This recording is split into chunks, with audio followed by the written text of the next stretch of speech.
আমি একদিন আমার বউকে 500 টাকা দিয়ে বললাম, 500 টাকা দিয়ে বললাম, তুমি খালি আমাকে একবার হুজুর কত।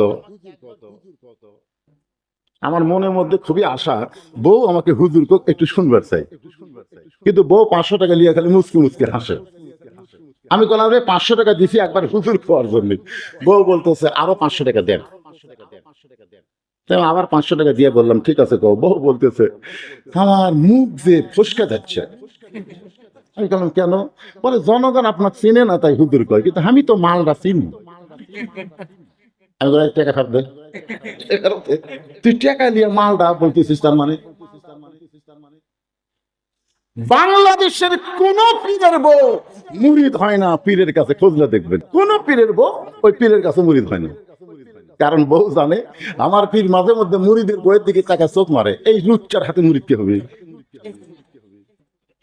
বাংলাদেশের কোন হুজুরের বউ হুজুর কয় না, অথচ আল্লাহর নবীকে সর্বপ্রথম যিনি নবী বলে স্বীকার করেছে তিনি আর কেউ না, তিনি হলো আল্লাহর নবীর বিবি খাদিজাতুল কুবরা। আপনার বলেন তো, নিজের বউ হয়ে